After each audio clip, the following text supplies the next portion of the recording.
భారత్ పాకిస్తాన్ల మధ్య ఉద్రిక్త పరిస్థితులు నెలకొన్నాయి. యాంటీ టెర్రర్ ఆపరేషన్ సన్నాహాల్లో భారత్ బలగాలు నిమగ్నమై ఉన్నాయి. ఉగ్రదాడి ఉద్రిక్తుల మధ్య హెలికాప్టర్లు రంగంలోకి దిగాయి.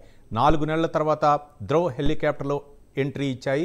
సైన్యం అవసరాలను తీర్చడంలో హెలికాప్టర్లు కీలకంగా వ్యవహరిస్తున్నాయి. ఎక్కడైనా ల్యాండ్ అయ్యేందుకు అడ్వాన్స్డ్గా ఉన్నాయని బలగాలు తెలిపాయి.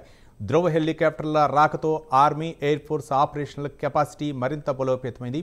దీనిపై పూర్తి సమాచారం మా ఇన్పుట్ ఎడిటర్ రాజేందర్ ఫోన్ లైన్లో అందిస్తారు. రాజేందర్.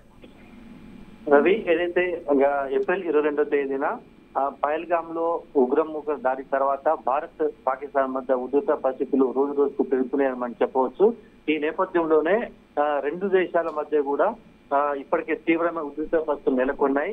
మరోవైపు భారత నియంత్రణ రేఖ వెంట పాకిస్తాన్ సంబంధించిన ఆర్మీ ఇప్పటికే కాల్పులు జరుపుతూనే ఉంది. దీనికి ధీటుగా భారత సైన్యం కూడా వారికి సమాధానం ఇస్తుంది.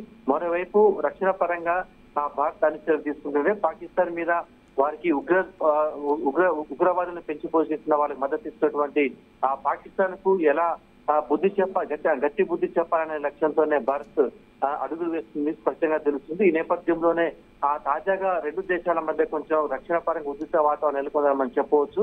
అయితే తాజాగా భారత దేశం ధ్రువ్ హెలికాప్టర్లకు రంగంలో దింపింది.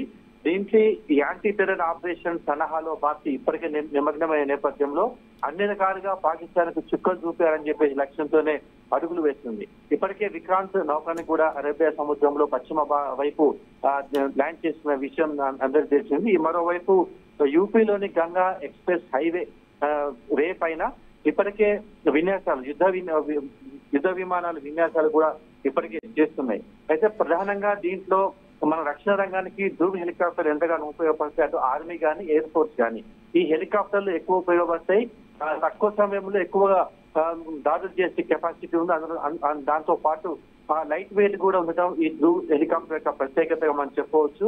అయితే వీళ్ళను బట్టి ఈ ధ్రువ్ హెలికాప్టర్ ఎక్కడైనా ల్యాండ్ చేసుకునేటువంటి అడ్వాన్స్ లైట్ హెలికాప్టర్ గా దీనికి పేరున్న నేపథ్యంలో 4 నెలల తర్వాత ఈ హెలికాప్టర్ ను రంగంలో దింపింది. ఇప్పటికే మరోవైపు యుద్ధ విమానాల విన్యాసాలు కూడా యూపీలోని గంగా ఎక్స్ప్రెస్ వే పై కొనసాగుతున్నాయి. అంటే దీన్ని బట్టి రెండు దేశాల మధ్య ఉద్రిక్తత అంతకంతకు పెరుగుతుంది. ఖచ్చితంగా పాకిస్తాన్ ఉగ్రమూకులకు దారి చెప్పాలి. అదేవిధంగా ఉగ్రమూకులను మద్దతు ఇచ్చే పాకిస్తాన్ కూడా గట్టి బుద్ధి చెప్పాలి లక్ష్యంతో ఉన్న నేపథ్యంలో రక్షణ పరంగా, అటు వాయు పరంగా, నౌకాదళ పరంగా, ఈ ఆర్మీ పరంగా వాటి గట్టి బుద్ధి చెప్పే ఇప్పటికే సన్నాహాలు చేస్తుంది. మరోవైపు ఇప్పటికే సింధు జలాల విషయంలో పాకిస్తాన్ బంద్ చేసి నిర్ణయం తీసుకున్న నేపథ్యంలో ఆర్థికంగా కూడా వాటి మూలాలను దెబ్బకొట్టాలనే లక్ష్యంతోనే భారత్ ఉంది. అయితే ఈ నేపథ్యంలోనే ఈ ధ్రువ్ హెలికాప్టర్ రంగంలో దింపడం, మరోవైపు యూపీలో గంగా ఎక్స్ప్రెస్ వే పై యుద్ధ విమానాల విన్యాస నేపథ్యంలో ఎప్పుడైనా పాకిస్తాన్ మీద దాడి జరగొచ్చన్న అంచనాల్లో పాకిస్తాన్ ఉన్న నేపథ్యంలో రెండు దేశాల మధ్య ఉద్రిక్తమైన వాతావరణం నెలకొందని చెప్పవచ్చు.